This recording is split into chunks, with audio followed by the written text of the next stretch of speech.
பையன் இறந்ததுல அந்த குடும்பமே சூசைட் பண்ணிடுச்சு. இப்போ நான் டாக்டர் அரெஸ்ட் பண்ணலைன்னா தேவையில்லாத லா அண்ட் ஆர்டர் ப்ராப்ளம் இருக்கு. அப்படிலாம் பண்ண முடியாது சார். அவன் என் நண்பன். என்ன பிரச்சனை வந்தாலும் நான் பார்த்துக்கிறேன். நீ கிளம்புங்க. டேய் கூட்டு கிளம்புடா. சரி அண்ணா. கூட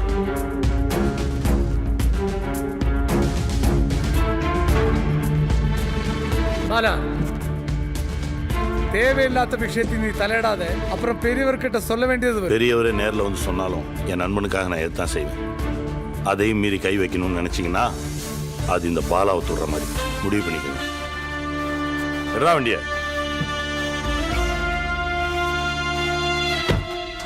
போ.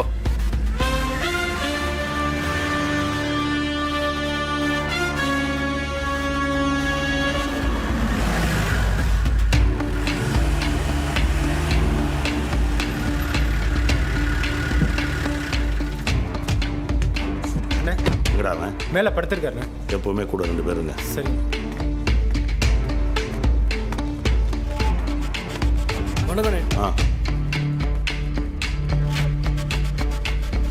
அந்த பையன் இறந்ததுல அந்த குடும்பமே சூசைட் பண்ணிடுச்சு. நீ எதுக்கு அப்செட்டா இருக்க? நம்மள மீறி எவன் வருவான்னு பாத்துக்கலான்னு. இதுக்கு பின்னாடி வேற என்னமோ இருக்குடா. அது என்னன்னு சீக்கிரமா கண்டுபிடிக்கணும். அவனை எப்பவுமே சந்தோஷமாவே பார்த்துட்டு இப்படி இடிஞ்சு போய் பார்க்கறது ரொம்ப கஷ்டமா இருக்குடா. அண்ணே, தலைவர் வீட்டுலேருந்து 4 தடவை கால் பண்ணிட்டாங்கண்ணே. எடுக்காத. சரிண்ணே.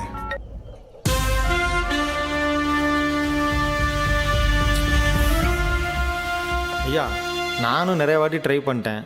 பாலா ஃபோன் எடுக்க மாட்டேங்கிறான். சரி, அவன் ஃபோன் பண்ணான்னா என்கிட்ட பேச சொல்லு. சரிங்க. சிஎம்பியை வெயிட் பண்ணிட்டு இருக்காங்க. ஐயா வணக்கம். ஐயா வணக்கம். பிறந்தநாள் வாழ்த்துக்கள். இந்தா. நல்லார். என்னையா தலைவர் எப்படி இருக்காரு? இல்லைங்கய்யா. என்னையா அது சொல்ல வந்ததை சொல்ல வராமல் அப்படியே முழுங்குற? எதுவாக இருந்தாலும் பரவாயில்ல, சொல்லு. ஐயா, டெல்டா பகுதியில் உங்களுக்கு அப்புறம் ஒரு நம்பிக்கையான ஆள் தேவைன்னு தலைவர் நினைக்கிறாரு. எனக்கு அப்புறம்னா? தலைவர் வர தேர்தலில் உங்கள் இடத்துல பாலாவை நிற்க வைக்கலான்னு முடிவு பண்ணியிருக்காரு. உங்ககிட்ட வளர்ந்தவன் தப்பாக இருக்க மாட்டான்னு தலைவர் முடிவு பண்ணிட்டாரு. ஐயா, நான் வெறும் மெசஞ்சர் தான். சொல்ல வேண்டியது என் கடமை. ஐயா, அப்பவே சொன்ன கேட்டீங்களா? அவனை தலை மேல தூக்கி வச்சுட்டு ஆடினீங்க. இப்ப உங்களுக்கே போட்டியா வந்து நிக்கிறான். ஆண்டவா, கத்தி நம்மளோட இருந்தாலும் முனை திரும்பிருச்சுன்னா நமக்கு தான் பிரச்சனை. உங்களுக்கே தெரியாம அவனை தொட முடியாத இடத்துல வச்சிட்டீங்களே தலைவரே.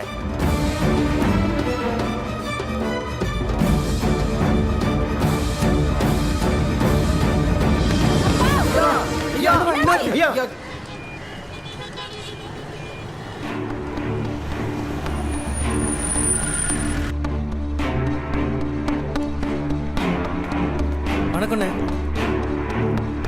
மேடம். பாப்பா, ஐயாக்கு என்னாச்சு? பார்க்கலாவா? ஒரு நிமிஷம். அப்பா இப்ப பார்க்க முடியாது. சீரியஸா இருக்காரு. டாக்டர் யாரையும் அலோவ் பண்ணல.